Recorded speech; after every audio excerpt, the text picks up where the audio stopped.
अस्सलाम वालेकुम नाज़रीन, AWC एग्री के साथ मैं हूं मोहम्मद इमरान जाफ़िर। नाज़रीन, गंदम की ख़रीदारी के हवाले से अब बड़ी ख़बरें सामने आ रही हैं और जिस तरह से गंदम की ख़रीदारी के हवाले से हुकूमत बैक फुट पर चली गई, उस तरह से किसानों में शदीद बेचैनी पाई गई। बहुत ज़्यादा गंदम की फसल हुई, पैदावार हुई, मगर उसके बावजूद ख़रीदारी नज़र ना आई, जिसकी वजह से किसानों को बहुत ज़्यादा नुकसान उठाना पड़ा। और किसान का नुकसान यकीनन हुकूमत का नुकसान है, क्योंकि पाकिस्तान एक ज़रई मुल्क है और इस वक्त किसान इत्तेहाद के मरकज़ी रहनुमा चेयरमैन खालिद महमूद खोखर ने ऐलान किया है, अगर 10 मई तक कोई हुकूमती वाज़ेह पॉलिसी ना आई तो किसान 10 मई को मुल्क गिर एहतजाज करेंगे और एक बहुत बड़ा लॉन्ग मार्च किया जाएगा, जिसमें मुल्क भर से किसान शामिल होंगे। और ये लॉन्ग मार्च जो है मुल्तान से शुरू होकर लाहौर पार्लियामेंट का घेराव करेगा और हम उनसे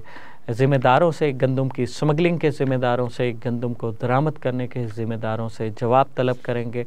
और इस किसान मार्च में बहुत सारे किसान अपने व्हीकल के साथ, अपनी ट्रैक्टर ट्रॉलियों के साथ, अपने जानवरों के साथ, अपने ख़ानदानों के साथ इसमें शरीक होंगे। एहतजाज की इस कॉल के साथ साथ जमात इस्लामी ने भी अल्टीमेटम दे दिया है कि अगर 4 दिन के अंदर हुकूमत ने कोई वाज़ेह पॉलिसी ना दी तो जमात इस्लामी भी पार्लियामेंट का, वज़ीर आला हाउस का घेराव करेगी।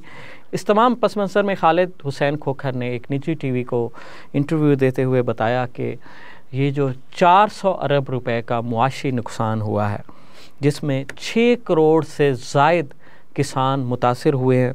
इस वक्त गंदम की कीमत 2600 से 3000 रुपये तक है, जो मुख्तलिफ़ माफियाज किसानों को ब्लैक मेल करके ख़रीदारी कर रहे हैं। बारदाना के हवाले से भी शदीद करप्शन के जो केसेस सामने आए हैं।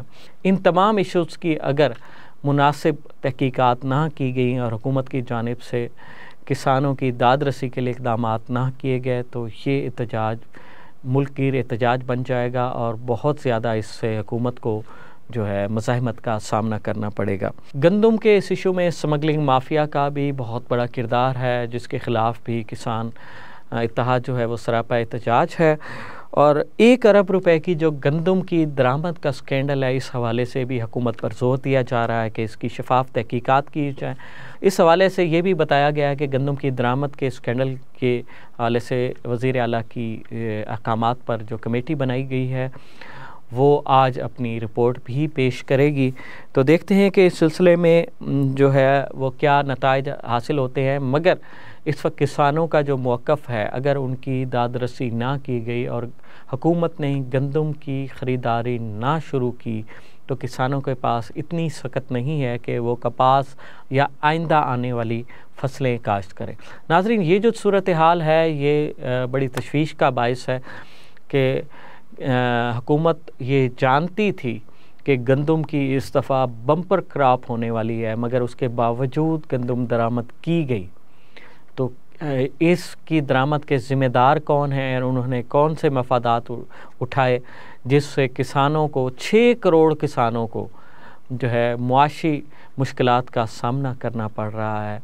इसके बावजूद कि उन्होंने गंदम की जो है रिकॉर्ड फसल काश्त की और उसकी रिकॉर्ड पैदावार हासिल की, मगर अब किसान और गंदम दोनों बेयारो मददगार है।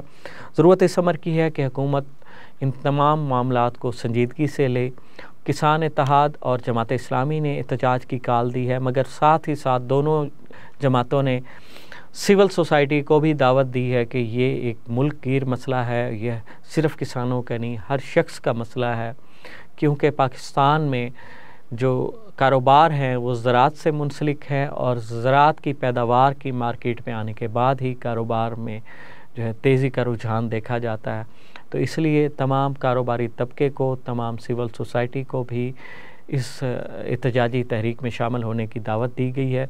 तो हुकूमत के लिए ये लम्हा फ़िक्रिया है, इसके लिए एक शफाफ कमेटी तश्कील देकर तहकीकात की जाए और किसानों की दाद रसी की जाए, वरना पाकिस्तान की मईशत जो है वो ज़राअत पर स्टैंड करती है और अगर ज़राअत ही बैठ गई तो पाकिस्तान की मईशत को भी नाकाबिले तलाफ़ी नुकसान पहुँचेगा।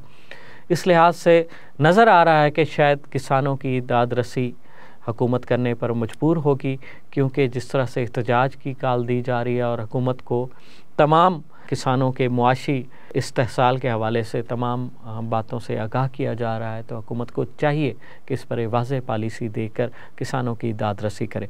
तो मज़ीद ऐसी मुफीद मालूमाती और दिलचस्प वीडियोस के लिए जुड़े रहिए AWC एग्री के साथ। अपने मेज़बान मोहम्मद इमरान जाफ़िर को दीजिए इजाज़त। अल्लाह निगहबान।